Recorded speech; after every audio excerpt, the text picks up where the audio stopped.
Hello दोस्तों, नमस्कार। मैं हूँ प्रेम प्रकाश। तो जीएस विद प्रेम के इस यूट्यूब चैनल में आप सभी का स्वागत है। तो चलिए, यूपी स्पेशल के इस पीवाईक्यू प्रैक्टिस सेट के नंबर 2 में आप सभी का स्वागत है। तो चलिए, आज हम शुरुआत करेंगे यूपी स्पेशल के प्रैक्टिस सेट नंबर 2 में। जी हाँ, एक प्रैक्टिस सेट आप लोगों को अपलोड कर दी गई है, हमारे प्लेलिस्ट में जाकर देख सकते हैं। यह यूपी स्पेशल पीवाईक्यू का प्रैक्टिस सेट हर 10-10 नंबरों का 10-10 क्वेश्चनों का कराया जाएगा।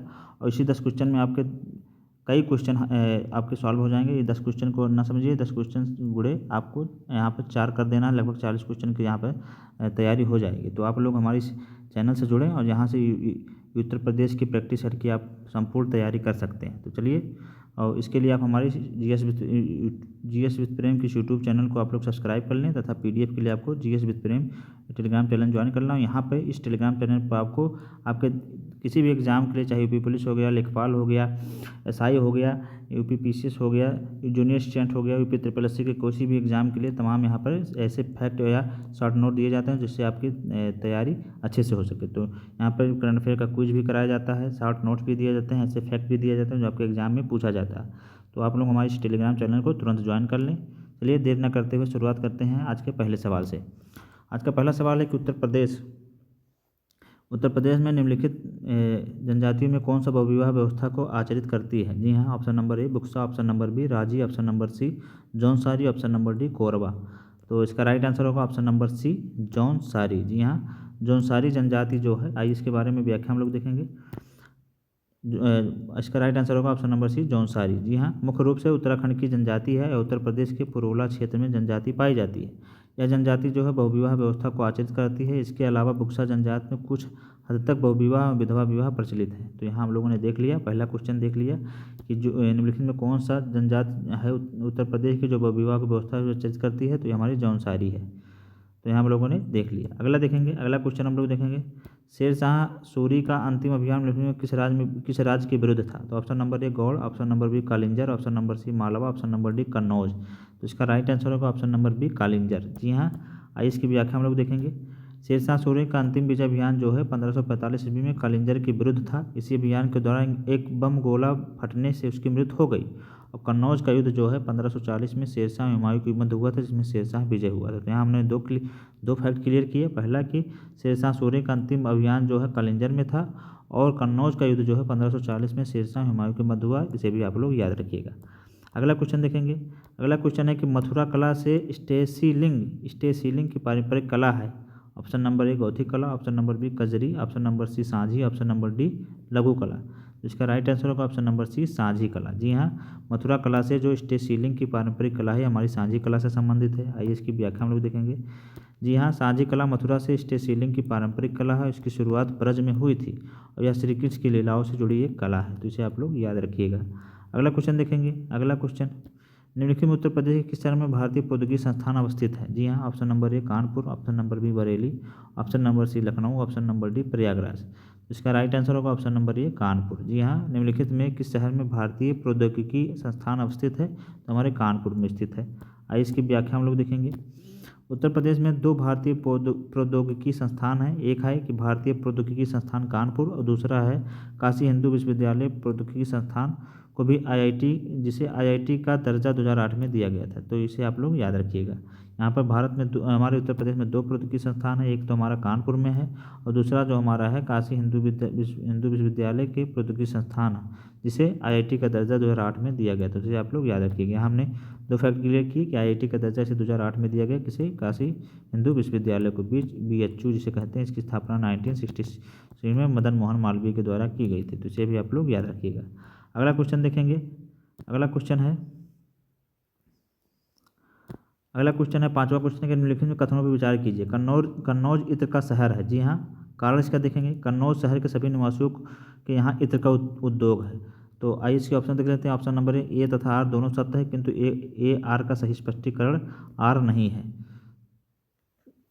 तो यहाँ हम लोगों ने देख लिया कि ए आर दोनों सत्य बता रहा है, ए आर और दोनों सत्य है, लेकिन इसका स्पष्टीकरण आर नहीं है। तो यहाँ पर ये पहला देख लिया। दूसरा देखेंगे कि ए गलत है किंतु आर सही है। यहाँ पर ए गलत बता रहा है और आर सही बताया जा रहा है। तीसरा देखेंगे कि ए सही है किंतु आर गलत है।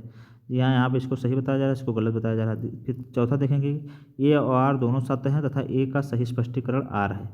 तो इसका राइट आंसर क्या होगा आप हम लोग जानते हैं। तो यहाँ पर कन्नौज जो है इत्र का शहर है, ये एकदम बिल्कुल सही है। फिर अगला देखेंगे कारण की बात में, कन्नौज शहर के सभी निवासियों के यहाँ, सभी कैसे हो सकता है भाई, सभी हो ही नहीं सकता, क्योंकि कन्नौज में सभी थोड़े ना इत्र बेचेंगे, कोई ना कोई तो जरूर कुछ ना कुछ और करता होगा। तो यहाँ सभी निवासियाँ इत्र बिल्कुल नहीं बेच सकते, तो ये ऑप्शन आपका गलत हो जाएगा। तो यहाँ आपका राइट आंसर हो जाएगा ए सही है, किंतु आर गलत है। आइए इसकी व्याख्या हम लोग देख लेते हैं। जी हाँ, इसका कथन ये सही है, सी सही है। जी हाँ, सी कथन सही है, क्योंकि कन्नौज इत्र का शहर कहा जाता है, किंतु कारण असत्य है, क्योंकि कन्नौज शहर के सभी निवासियों के यहाँ इत्र का उद्योग नहीं है। इत्र व्यवसाय के अतिरिक्त कन्नौज तंबाकू व्यापार के लिए भी जाना जाता है। तो इसे आप लोग याद रखिएगा। यहाँ पर देख लिए कन्नौज जो है तंबाकू व्यापार के लिए भी जाना जाता है। अगला क्वेश्चन देखेंगे, छठवां क्वेश्चन। जी हाँ, दिल्ली में किस लोक नृत्य का आयोजन बुंदेलखंड क्षेत्र में फसल कटाई के समय किया जाता है? जी हाँ, option number A Choliya, option number B Charkula, option number C Karma, option number D Saira. तो इसका राइट आंसर हो जाएगा यहाँ पर, दिल्ली गलत हो गया है। किस लोक नृत्य का आयोजन बुंदेलखंड क्षेत्र में फसल कटाई के समय किया जाता है? तो छोलिया, चरकुला, कर्मा, सैरा। तो इसका राइट आंसर होगा सैरा। जी हाँ, सैरा। अगला देखेंगे, सैरा जो है, सैरा नृत्य जो है बुंदेलखंड के प्रसिद्ध लोक नृत्य में से एक है और फसल कटाई के समय आयोजित किया जाने वाला एक नृत्य काफ़ी प्रसिद्ध है। सैरा नामक लोकगीतों के साथ नाचे जाने के कारण इसका नाम सैरा नृत्य पड़ा है। और इस नृत्य में सैरा गाने वालों के दल अपने हाथों से लकड़ी के छोटे छोटे डंडे जो इस नृत्य के लिए बनाए जाते हैं लेकर गोलाकार खड़े हो जाते हैं। सैरा नृत्य करने वाले प्रत्येक व्यक्ति अपने दाएं बाएं ओर से बढ़ने वाले पर डंडा अपने डंडे से बजाता है। तो यहाँ हम लोगों ने देख लिया कि बुंदेलखंड क्षेत्र में नृत्य किस लोक नृत्य का आयोजन होता है जो फसल कटाई के समय किया जाता है? तो यहाँ पर सैरा लोक नृत्य है। जी हाँ, सैरा। अगला देखेंगे, अगला क्वेश्चन हम लोग देखेंगे, महर्षि वाल्मीकि का आश्रम कहाँ स्थापित है? जी हाँ, ऑप्शन नंबर ए कालपी में, ऑप्शन नंबर बी श्रावस्ती में, ऑप्शन नंबर सी बिठूर में, ऑप्शन नंबर डी सीतापुर में। तो इसका राइट आंसर हो जाएगा ऑप्शन नंबर सी बिठूर में। जी हाँ, महर्षि वाल्मीकि का आश्रम जो है बिठूर में है। आइए इसका व्याख्या हम लोग देख लेते हैं। बिठूर उत्तर प्रदेश के कानपुर के 24 किलोमीटर दूर गंगा के किनारे पर बसा है। इस प्राचीन काल में ब्रह्मवर्त तीर्थ कहा जाता था। रामायण के रचयिता महर्षि वाल्मीकि का आश्रम यहीं पर स्थित है। झांसी की रानी लक्ष्मीबाई भी कुछ काल तक यहीं रही हैं। कार्तिक मास में यहाँ पर एक मेला लगता है, जिसे कालपी जालौन में ही व्यास और नरसिंह टीले हैं। ऐसी मान्यता है कि व्यास टीले के स्थान पर ऋषि व्यास का आश्रम था और नरसिंह टीले के स्थान पर ही राजा हिरण्यकश्यप का महल था, जहाँ प्रहलाद की रक्षा करने हेतु भगवान नरसिंह प्रकट हुए थे।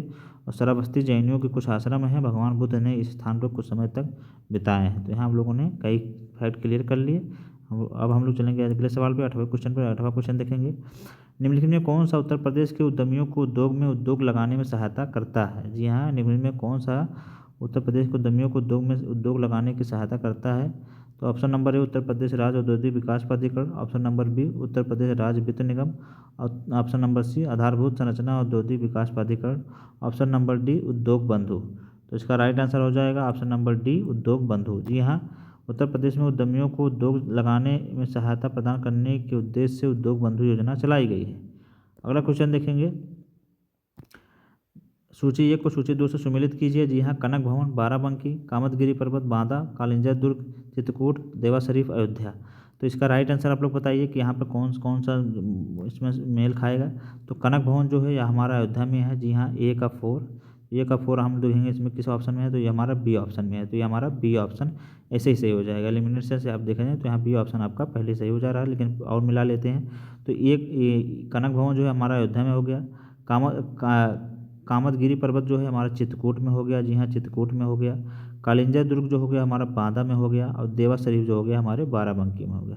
तो यहाँ हम लोग डी का 1 देखेंगे और सी का 2 और बी का 3, ए का 4। तो इस तरह हमारा बी ऑप्शन राइट हो जाएगा। ऑप्शन इसका ये देख लेते हैं, कनक भवन जो है अयोध्या से, कामतगिरी पर्वत चित्रकूट से, कालिंजर दुर्ग बांदा से और देवा शरीफ हमारा बाराबंकी से संबंधित है। तो इस तरह हम लोगों ने देख लिया। अब आज का लास्ट क्वेश्चन देखेंगे, 10वां क्वेश्चन। जी हाँ, उत्तर प्रदेश में पूर्वांचल एक्सप्रेस वे मार्ग निम्नलिखित में किस नगर से नहीं गुजरेगा? जी हाँ, option number A Faizabad, option number B Azamgarh, option number D Mau, option number D Basti. तो इसका राइट आंसर हो जाएगा ऑप्शन नंबर डी बस्ती। जी हाँ, फैजाबाद आजमगढ़ मऊ से गुजरेगा, बस्ती से नहीं गुजरता है। आइए इसकी व्याख्या हम लोग देखेंगे विस्तृत रूप से। लखनऊ के चांद सराय से गाजीपुर के हैदरिया तक लगभग 341 किलोमीटर लंबाई वाला पूर्वांचल एक्सप्रेस वे उत्तर प्रदेश के 9 जिलों में निर्बाध आवाजाही सुनिश्चित करेगा। 14 जुलाई 2018 को प्रधानमंत्री द्वारा उद्घाटित पूर्वांचल एक्सप्रेसवे मार्ग उत्तर प्रदेश के लखनऊ, बाराबंकी, अमेठी, सुल्तानपुर, अयोध्या, अम्बेडकर नगर, आजमगढ़, मऊ, गाजीपुर को जोड़ेगा या बस्ती मार्ग से नहीं गुजरेगा। तो यहाँ आप लोगों ने सारे जिलों के नाम जान लिए जो कि जहाँ से हमारा पूर्वांचल एक्सप्रेसवे गुजर रहा है। इसकी लंबाई जो है 341 किलोमीटर है, इसे भी आप लोग याद रखिएगा। और इसका उद्घाटन जो है आपका 14 जुलाई 2018 को किया गया था प्रधानमंत्री नरेंद्र मोदी के द्वारा, तो इसे भी आप लोग याद रखिएगा। और इसमें जो शामिल 9 जिले हैं उसकी बात की जाए तो इसमें लखनऊ हो गया, आपका बाराबंकी हो गया, अमेठी हो गया, सुल्तानपुर, अयोध्या, अम्बेडकर नगर, आजमगढ़, मऊ, गाजीपुर, इतने जिलों को यह जोड़ेगा जिसमें बस्ती शामिल नहीं है, तो इसे भी आप लोग याद रखिएगा। और अगर लखनऊ से चांदसराय से गाजीपुर के हैदरिया तक लगभग 341 किलोमीटर तक यह जोड़ेगा, तो इसे भी आप लोग याद रखिएगा। तो ये थे हमारे आज के 10 यूपी स्पेशल से PYQ क्वेश्चन जिन्हें हम लोगों ने यहाँ पर डिस्कस कर लिया है, हमारे एग्जाम में पूछे गए हैं और यहीं से हमारे सवाल बनते हैं, तो इसे आप लोग ज़रूर पढ़ें। और बहुत ही सुपर जो है PYQ सीरीज चलाई जा रही है, तो यहाँ से आप एक सवालों से कई सवाल को हल कर सकते हैं। यहाँ पर व्याख्या में आपको कई सवाल उपलब्ध करा दिए जाते हैं, जिसके माध्यम से इन 10 सवालों के माध्यम से आपके लगभग 25 से 30 सवाल कवर हो जाते हैं। तो इस तरह आप लोग हमारे इस चैनल से जुड़ें, GS विद प्रेम की यूट्यूब चैनल से आप लोग जुड़ें और ज़्यादा से ज़्यादा लोगों तक जो है जो क्लास है शेयर करें, और जो GS with Prem YouTube channel इसे ज़्यादा से ज़्यादा लोगों को ज्वाइन करवाएं। और साथ ही साथ इसकी PDF पाने के लिए आप हमारे GS विद प्रेम की यूट्यूब चैनल को GS विद प्रेम की टेलीग्राम चैनल को ज्वाइन कर लें। इस टेलीग्राम चैनल पे आपको सभी आपकी प्रतियोगी परीक्षाओं से संबंधित जितने भी फैक्ट होते हैं, शॉर्ट नोट होते हैं, यहाँ पर उपलब्ध कराए जा रहे हैं, और उसे आप लोग यहाँ से जुड़ के आप अपने तैयारी में और धार लगा सकते हैं। तो चलिए फिर हम लोग मिलेंगे एक नई वीडियो में एक नए PYQ कुछ प्रैक्टिस सेट के साथ। तो पढ़ते रहिए आप लोग। नमस्कार, जय हिंद।